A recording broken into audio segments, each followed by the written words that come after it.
And welcome back to Detonation. Today we have a very special extra special guest. It's Zoltan Istvan. He's a leading transhumanist, an author, science fiction novelist. He ran for the United States president. He founded the Transhumanism Party. He knows all about the trajectory of science and technology and where it's all happening. Mr. Istvan, welcome to Detonation. Thank you for having me. No problem. So I wanted to just go to the catalyst, the genesis block of your experience, and that was the landmine. Can you tell everybody the landmine, how that rapidly changed the direction of your life? Well, so I used to be a journalist for National Geographic, and I had a very close call with a landmine while doing a story in Vietnam in the demilitarized zone, and a guide sort of pushed me out of the way as I was filming this episode, and it really got me thinking about how dangerous life is, and what happens in case you do actually step on a mine and you just get blown in half or you die or whatever. And lo and behold, I did a load of research, and there's this great movement, transhumanism, life extension, cyborgism, whatever you want to call it. I call it transhumanism, that is trying to overcome death with science and technology. And while I'd known about this movement, it wasn't until the landmine incident for National Geographic that I really said, this is a movement that I have to join. And once I joined it, I realized that there's an entire body now, millions of people dedicated to overcoming death through radical science and technology. Yeah, so you worked for Nat Geo. You did the volcano, the surfing thing. That was fantastic. But the Immortality Bus. So you drove around America in a coffin-shaped bus. It got millions of views on the internet. It was a successful marketing campaign. Just quickly delve into that for a second. Where did you get the inspiration for that? Well, so when I entered the transhumanist movement, there really wasn't any political party or any kind of politics involved with it. So I founded the Transhumanist Party, and through just a quick nomination process, was nominated to run for president for our party. And, in America, there's about 1,000 different kinds of people that run for president. And I was just this one guy doing it, but we needed something that really got attention. And because we're trying to overcome death, we thought, okay, well, let's convert a giant campaign bus into a giant coffin and drive it across America and deliver a transhumanist Bill of Rights to the U.S. Capitol building. What we didn't realize was when you got stuck in rush hour traffic in San Francisco on the Golden Gate Bridge or somewhere else, and you have your website on the side of the bus, you have thousands of people researching you right then. And as we started crisscrossing across the country over a 4-month trip, it started getting bigger and bigger, and pretty soon we had the New York Times on, we had, Fox News covering us, everybody. And it was just a wonderful marketing campaign because, of course, I had no chance of winning the presidency, but we really did teach, hopefully 50, 100 million people about what transhumanism is and what it means to actually dedicate your life to trying to overcome death through science and technology. So something really important that you did that people don't really know about is you wrote a book called The Transhumanist Wager, and in there there's a character called Jethno Knights.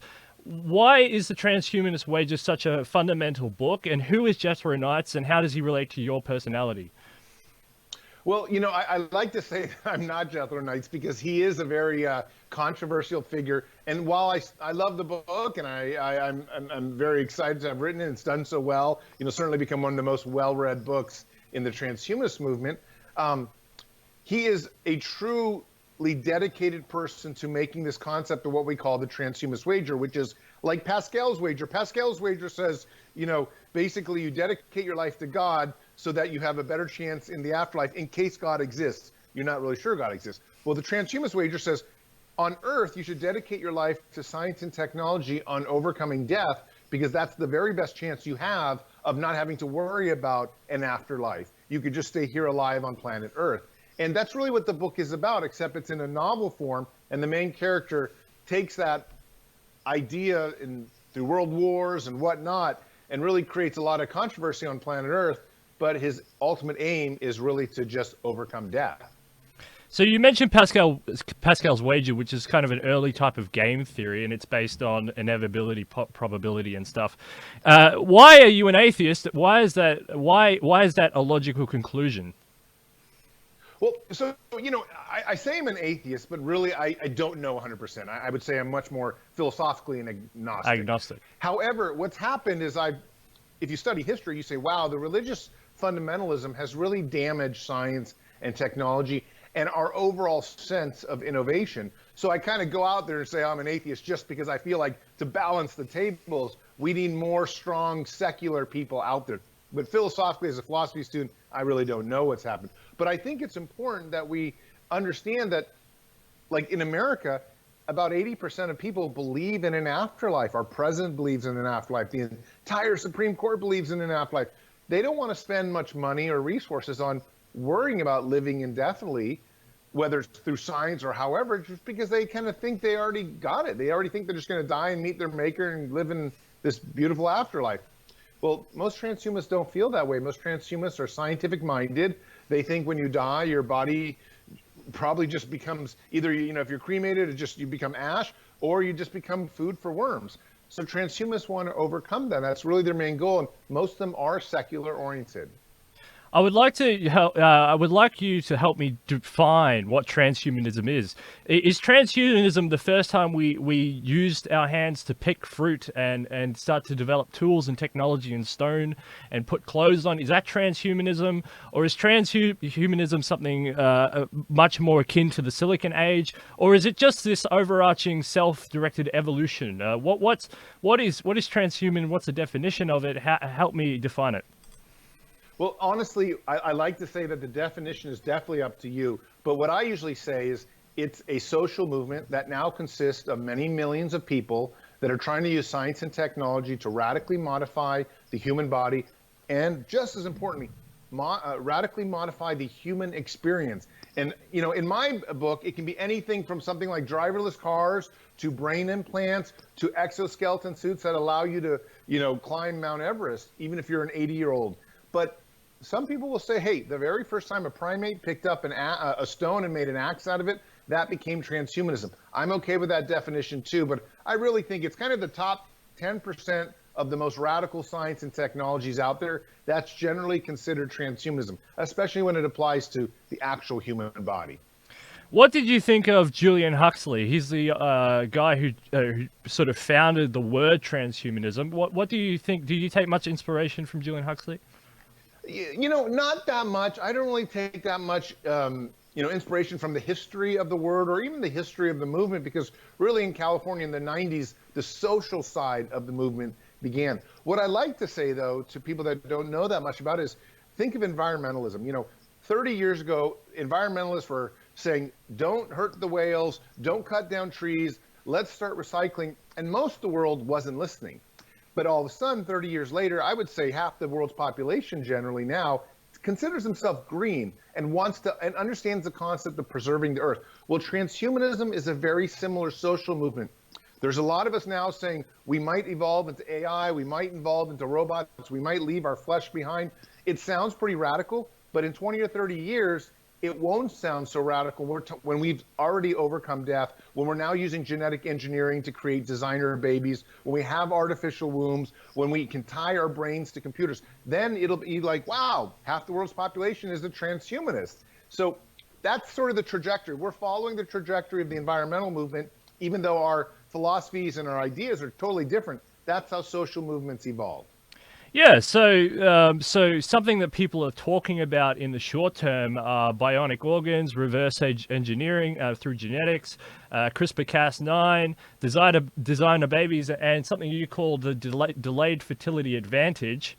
What do you think of these emerging technologies, and what do you think the public needs to know? And are scientists selling these technologies in the right way, or do they have to sell anything at all? Is it up to governments?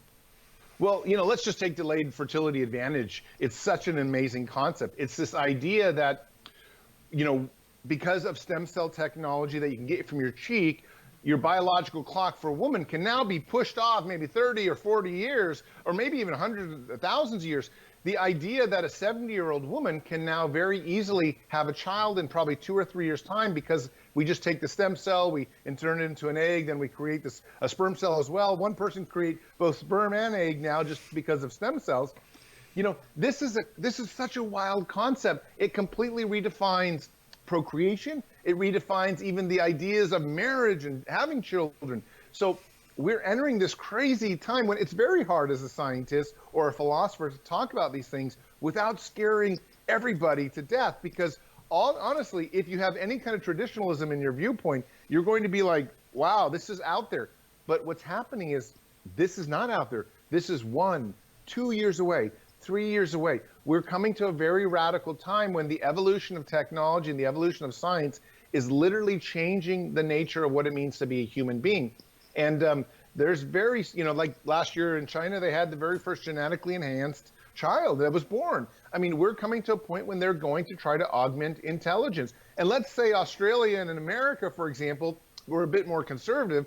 We don't want to move forward with some of these technologies, but China moves forward. Well, now you have a generation of Chinese babies that are born with super intelligences where we, because maybe we've been more conservative, don't. How does that affect geopolitics? How does that affect the future of the world? It's coming so fast that the most important thing to do right now is discuss the issues and try to make sound choices so that we don't get left behind, and we can kind of move together as a world, as a globe, in kind of ethical tandem steps. Why do you think genetics and IQ have become taboo topics? Is it because those tend to go towards race relations, and because of World War II, it's made it sort of taboo to talk about? Because you talk about it quite candidly because it's within the context of science and technology, and that's fine. But actually, if you go out into broader society, you say the word IQ, and bam, you're labeled a Nazi or a racist or a communist or something like that. Why is that? Well, I think that, I'm first off, a bit upset with because I feel like when they make things taboo, it makes it impossible to really evolve in the way we need to. And more importantly, we can't even discuss this evolution. And just, capitalism doesn't care whether we talk about it or not. I mean, there are companies here in San Francisco where I live, Facebook, Google, Apple, they just want to bring forth technology, and they're going to do so as quickly as possible to make a dollar. If we don't discuss it, it doesn't really stop them. So the point, though, is that we really need to, as a society, try to grow up and say, you know what, this might be difficult to talk to. We need to do it anyways, and we're going to try our best not to create any kind of extra bigotry, any kind of extra racism. But we need to talk about it, because if we can't understand IQ, and then let's say an artificial intelligence has an IQ that's thousands of times us in 10 years, or the Chinese create children that have IQ that are twice as smart as you and I, that's a problem. And we're going to look back in 10 years and say, why didn't we talk about it? Why didn't we do something about it? I know some of these subjects are taboo. I know some of these subjects are touchy and thorny, but that's no reason not to talk about it. Just talk about it with an open mind and say, look, we want to make sure we move forward so that we don't get left behind. So a lot of people say, especially social scientists and all these, they'll say, oh, why are you talking about the future when there's poverty, hunger, disease, crime, and a whole bunch of other stuff, which, I mean, arguably governments have been trying to sort out and create forever for different reasons, overpopulation, resource depletion, and all this sort of stuff. The Cold War was a war between capitalism and communism. Capitalism won. Capitalism has created transhumanist sort of adventures through corporations, and now we're moving into what you're claiming is a post-capitalist society. So communism lost, capitalism won, and now we're heading post-capitalism. Talk about post-capitalism. Well, we're not at the post-capitalist society yet, but I do support a basic income because I do think we are going to get to an era where robots do all the work, and frankly, AI and machines are smarter than human beings, and we just won't be able to be competitive except maybe in art, which is completely subjective. So are we going to be a world of artists? I'm not sure, but at some point we get to the Jetsons age where everybody, all machines do everything for us, and we'd probably have to merge with them.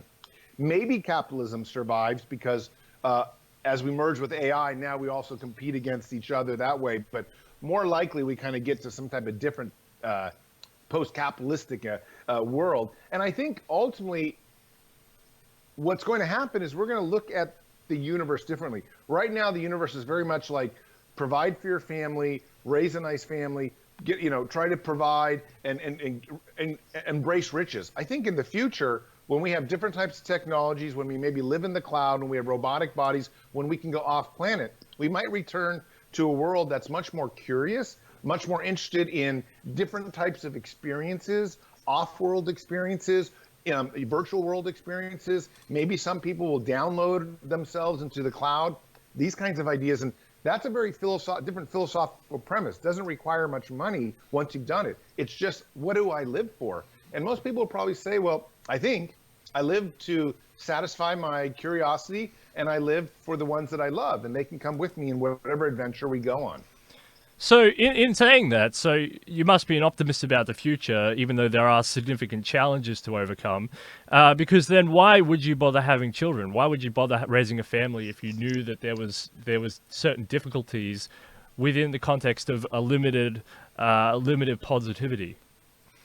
Well, I mean, there's a good chance that, you know, in 20 years when we do solve the problem of aging, and it could be before that now, people are going to start having children a lot later. And just because of the thing I talked about with delayed fertility advantage, you know, essentially says, delayed fertility advantage essentially says that you have a better chance of having a healthy child, even as a 70-year-old in 50 years time than you do now as a 20-year-old today. Because there'll be better technologies then to make your child stronger, maybe augment its intelligence or whatnot. So we're coming to an age when it just makes more sense to do a lot of these radical things, and these technologies will carry us through to make us totally different types of living entities. And I think much better living entities. And I think that's just something that needs to be embraced. We're not wired to suffer. I mean, we are wired right now to suffer, but we're also wired to become more, I guess, influential in our environment. And that means maybe mixing our brains with the clouds, flowing through the universe as just light, experimenting with whatever our thoughts and intellect can do. I mean, the human brain is three. We can be, as a human species, much more than that. It just requires us kind of tapping into that power of AI and computers, servers, and different types of technologies so that our intellect can be maybe even 1,000,000 times more than it is now. So what will happen when we're 1,000,000 times smarter? And that's the destiny that I want to go on, and most transhumanists want to go on. And I believe most people want to go on too. I think they want to see how far they can go down the rabbit hole. Absolutely. So when is a longevity escape velocity happening? Is it happening in a few years, 10 years, 20 years? We might. 2045? It may be happening now, in this idea that every year you gain now is really many more years down the road. It's hard you can't really pinpoint exactly when it's happening, because it requires knowing that moment when you've actually discovered how to live indefinitely.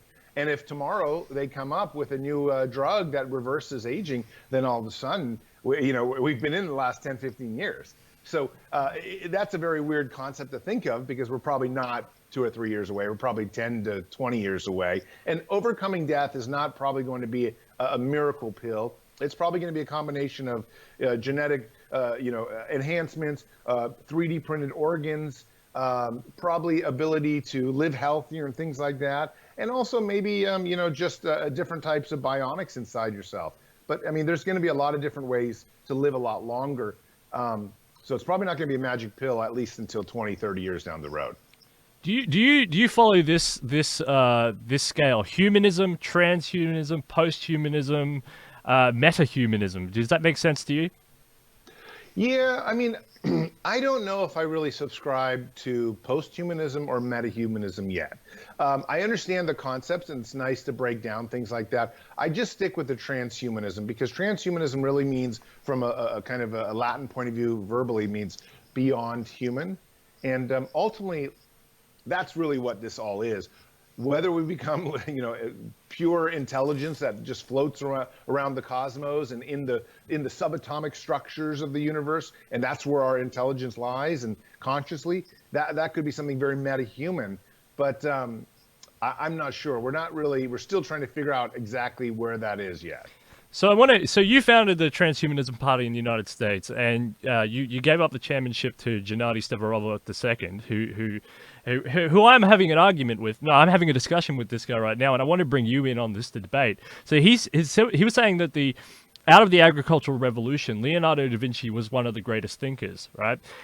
But Leonardo couldn't envision beyond the event horizon of what was to come after the Industrial Revolution, right? So he couldn't see the electricity and things like that. Henry Ford was one of the catalyst moments for the industrial evolution, but he couldn't really see beyond the event horizon of, say, the information age, the silicon age, or the graphene age, or whatever. We live now in this Cambrian explosion type event of technology, and it's all happening, and information and everything. I was wondering, if that's the truth, then what say you? How do you know that? How do you know that what you're saying is correct? If these people couldn't envision what was beyond their event horizon, if you're saying that transhumanism is going to open up a trillion more different options, how do you know that your direction is correct? Well, I think the big difference between, some of the classical thinkers like Da Vinci and whatever is that we really have a very good understanding of physics at this point. Now, I'm not saying we have it all figured out. In fact, I'm saying we have a tiny perspective of it probably figured out. But at least we can already see, 10 million light years away. And at least we can already go to such nano visions that we can get to kind of quarks and things like that. Those are things that Da Vinci never really understood. I mean, he was still working on the human beings have blood. Why do we have blood supply? These kinds of things. So we have a much better grasp of how far we can go. But I'm not going to pretend to you that we can also see beyond the event horizon. Maybe the very first AI that will be here, we're going to say, oh, you humans are kind of naive. Let me tell you what happens through the singularity and then beyond the singularity. And I've written a little bit about beyond the singularity, and it's get into kind of simulation theory and the idea that God may have already existed but gave up the opportunity to be God to create a free will for other humans. And I mean, who knows? And this goes into the other crazy idea that transhumanists basically subscribe to, which is we're definitely not alone in the universe. There's probably millions and millions of other more advanced alien species out there. But do not think of aliens as green human things running green, body-like things. These are all AI, artificial intelligences, and way beyond artificial intelligence, maybe quantum intelligence. Like I said, intelligence that just spans the cosmos, infiltrates every single atom. I mean, that's much more likely. And those could have already been existing for billions of years. In fact, like I said, if you take simulation theory, we might just be fragments of those things that are already going. And I'm, as a philosophy student, I'm about 50-50 on whether simulation theory is right. But the point is, I also don't believe we can see beyond the event horizon. But we can see a lot more clearly where at least the 100-year future is going to go. But beyond that, we're just as blind as Da Vinci. Well, that's really good. So I know you want to go for about 20 minutes, so I'll wrap this up. So I'll just read a quote here, a quick quote. It says, as a result of 1,000 million years of evolution, the universe is becoming conscious of itself, able to understand something of its history and its possible future. A cosmic self-awareness of being realized in one tiny fragment of the universe, us human beings. So basically, in this tiny little speck of Orion's belt where we exist out here in this galaxy, whichever one that is, we are waking up and we are slowly becoming gods. Is it godhood? Do you want to become a god? Yes, absolutely. I mean, that's not my favorite word because it's so tainted with Judeo-Christian ideology. But yes, I want to become something that's beyond human for sure. And I want it to be much more powerful, much more, much smarter, much more evolved. And I remember you said you want to cut off your arm to get a bionic one. So you're totally good. I know you have a chip in your arm, in your hand. So you're totally okay with using yourself as sort of a test mechanism for some of these enhancements, these biological enhancements, cybernetic enhancements. Yeah, I mean, I would do that tomorrow if I knew that, pretty surely that was going to end up being a better arm than my biological one, just because I'm all about evolving. In the same way, if you were running a business and you found a new way to make more money, you might upgrade your business to be better. And I want to upgrade my human body in that exact same way. One last question I really have burning in me is, do we need a sort of new moral and ethic paradigm in order to combat this? Because the science, like our brains are only a limited capacity, and the technology is moving very fast. But I don't see people talking about moralists and ethicists and new political philosophers in order to combat this. They just talk about the science and they talk about how it can be used. But do we need a whole new paradigm shift in morals and in ethics and philosophy? I actually don't think so. I think humans are pretty good by their nature. We're getting better. There's no question about that when you look from a historical point of view. So we might be really good in 10, 20, 30 years, especially with the help of AI. We might really care about our fellow people. We might want everyone to have a universal basic income, nobody to starve, nobody to be in poverty. I mean, I think most people want that. Our real problem is our methodology. We just can't simply come up with good systems that work for such huge populations. And I think it's our methodology that needs to improve. I think most people are good at heart. Most people would help a person that's dying on the street.